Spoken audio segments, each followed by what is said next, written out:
Hello everyone, আসসালামু আলাইকুম। কেমন আছেন? আলহামদুলিল্লাহ, আমি ভালো আছি। আজকে একটা চিড়ার রেসিপি নিয়ে এসেছি। সেই চিড়ার রেসিপিটা হচ্ছে খুব সুন্দর। আমি সুন্দর করে চিড়ার ইয়াগুলা বাছে নিয়েছি, কারণ ভিতরে অনেক ময়লা থাকে। আমি এখন এইগুলা সুন্দর করে আগে ভেজে নিব।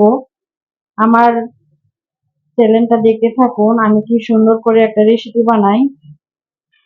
তো এভরিওয়ান দেখুন, আমি একটা কড়াই নিয়েছি, কড়াইয়ের মধ্যে শিরাগুলো আগে ভেজে নিব।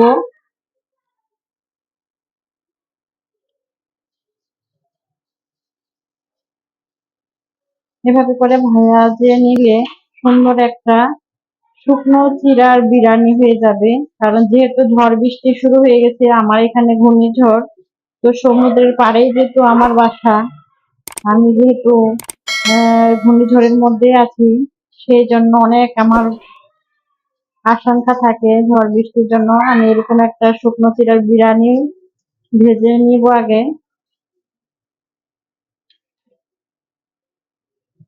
তো এভরিওয়ান দেখুন, আমার চিড়াটা ভাজা হয়ে গেছে প্রায়। আমি এখন ভেজে নিয়ে নিলাম। এরকম শুকনো চিড়ার বিরিয়ানি খেলে বাচ্চারা প্রাণ ভরে খাবে আর বলবে, আম্মু তুমি আমাকে আরো বানিয়ে দাও। এই যে আমার হয়ে গেছে ভাজা, এখন আমি ঢেলে নিব। তো এভরিওয়ান দেখুন, আমার চিড়াগুলো ভাজা হয়ে গেছে। ঠিক এরকমটা হবে। এরকম করে ভেজে নিয়ে আমি এখন একটা কড়াই বসিয়েছি। কড়াইয়ের মধ্যে আমি তেল দিয়ে দিব।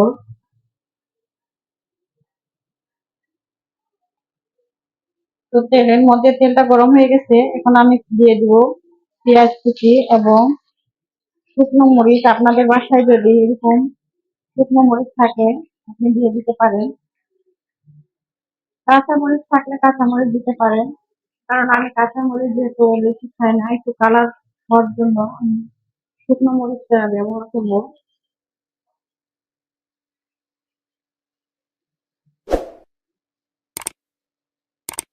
আমি পেঁয়াজ কুচি এবং কাঁচামরিচ কাঁচামরিচ দিয়েছি আমি একটা, এবং শুকনো মরিচ দিয়েছি আমি 2 থেকে 3টা। আপনি যতটুকু হালকা ঝাল খেতে চাইলে হালকা ঝাল দিতে পারেন।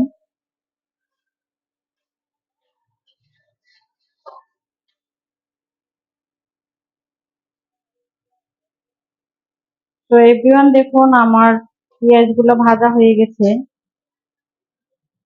এর মধ্যে আমি এখন একটু অ্যাড করব হালকা লবণ। তো আপনি লবণটা পরিমাণ মতো দিতে পারবেন, কারণ যেহেতু আমার অল্প চিরা নিয়েছি আমি। তখন আমি দিয়ে দিব চিরাগুলা। আমার সেই ভাজানো চিরাগুলা দিয়ে দিলাম। এর সাথে অ্যাড করলাম আমি একটু চিনি। আপনারা যেরকম চিনি খান। এখন নেড়ে দিব।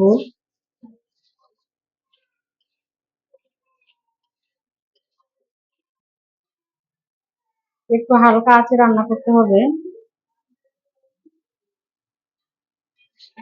কারণ যেহেতু আমি এখানে অ্যাড করে দিয়েছি চিনি। তো একজন দেখুন, আমার সুন্দর হয়ে গেছে শুকনো চিড়ার বিরিয়ানি। আমি এখন পরিবেশন করে নিব। তো এভরিওয়ান দেখুন, কত সুন্দর হয়ে গেছে আমার শুকনো চিড়ার বিরিয়ানি।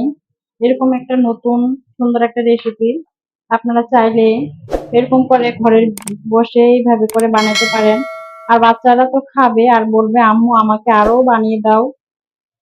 তো এভরিওয়ান, কেমন লাগলো অবশ্যই কমেন্ট করে জানাবেন শুকনো চিড়ার বিরিয়ানি। আর হচ্ছে সাবস্ক্রাইব করে দিয়েন। আল্লাহ হাফেজ।